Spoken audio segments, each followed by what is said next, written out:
Donc rotateur externe après avoir fait le rotateur interne dans l'autre sens. Comme toujours, on baisse un petit peu les jambes, flexion, gainage des abdos et derrière on cherche à faire une rotation sans bouger toute l'épaule. Donc là ça bouge un petit peu parce qu'il y a un peu de fatigue qui s'accumule et que la force n'est pas forcément par rapport à l'autre. Et comme on a moins de force, on va le faire sans élastique pour l'instant. Bloque bien les poignets en essayant d'avoir les mains les plus à plat possible. Et je sens au niveau de mes omoplates que ça tire pour travailler toute la scapula. Exactement. Nage, voilà, avec la petite variante de pouvoir lever un petit pied, genre 3-4 secondes. Ouais, laisse-le un peu en l'air et après je le redescends. Voilà. Même chose, donc je peux faire des petites variantes comme ça quand je fais ma minute. Et après je tourne sur le côté. Voilà, donc qu'est-ce qui est important quand je fais le gainage là-dessus? D'être bien droit, exactement. Tu as l'épaule un peu en haut qui part, tu le verras sur la vidéo. Non, l'inverse, faut que tu l'emmènes un petit peu plus en arrière. Voilà, là t'es mieux. Du coup, après de l'autre côté, il y a celui du dos aussi, tu connais ou pas? Exactement, vas-y. Ouais, qui est un peu plus... Donc là, même chose, tu peux essayer de lever un pied.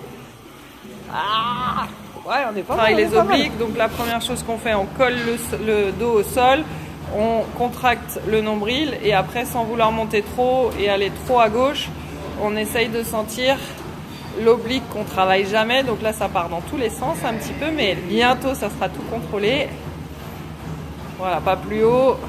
Et je vais chercher à gauche la petite douleur qui fait dire que je travaille mon oblique. Je vais faire la différence avec le fait de pouvoir arriver à monter un petit peu plus haut et un peu plus droit et donc de soulager un maximum la partie postérieure et l'ischio. Travail des mollets, gastro-jumeaux, voilà. Et cette fois-ci, bien que tu le faisais, on fait les élévations mais dans tous les sens. Donc après c'est version pingouin, canard plutôt, voilà. Et donc le but du jeu, à chaque fois que ça tire un petit peu, t'en fais encore 5, 6, une dizaine on va dire. Et voilà, mais ça c'est hyper important de faire dans tous les sens. Un peu de la cheville sur tous les angles. Voilà, d'essayer de bien descendre en flexion avant, de remonter tranquillement, d'essayer d'un peu mieux contrôler tout ça. Là il y a un peu tout qui part. Essaye de bien descendre, voilà, et là je remonte.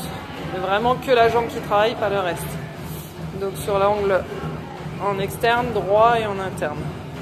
Sentir que ça tire un petit peu sur le quadriceps et des fois tu te redresses un petit peu plus en arrière pour aller chercher un peu plus sur la jambe gauche.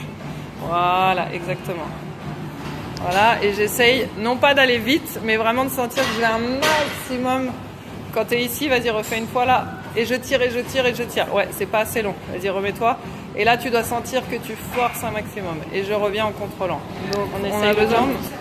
Et ouais, on a besoin de travailler beaucoup sur toute la partie bassin et notamment adducteur. On essaye l'autre jambe, ouais, surtout pas partir devant. Donc on travaille tout ce qui est fascialata. Le but du jeu c'est de faire des élévations et de les faire vraiment dans l'axe, un peu plus en arrière. Là tu montes devant et au bout de 4 t'en peux déjà plus en prendre de partout. Donc après on essaye de faire des mouvements de bicyclette. Le problème c'est qu'on est cramé parce que le fascialata il a jamais travaillé je crois et du coup c'est bon, c'est parfait. Donc là on travaille un peu plus le psoas. Malgré tout tu es un peu plus à l'aise contrairement à ce que tu crois. Voilà, parce qu'on a orienté la pointe de pied. Si tu le fais tous les soirs, tu vas vite sentir la différence. Donc dans un sens et dans l'autre.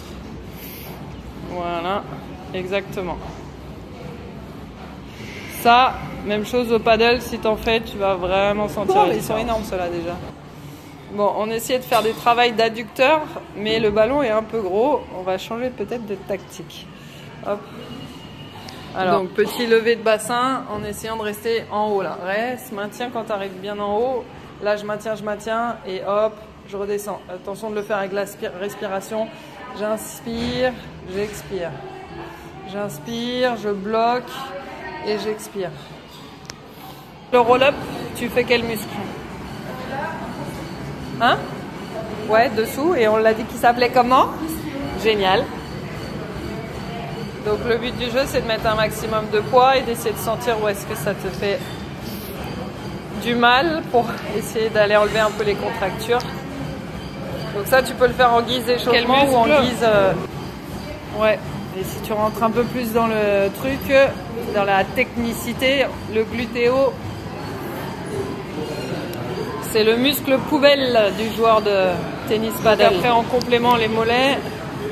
Et après, ce que je t'ai montré tout à l'heure sur le fascia lata, tu vas le travailler beaucoup, il va te faire bobo aussi. Donc du coup, tu peux aller lui faire guili-guili. Et notre copain l'adducteur.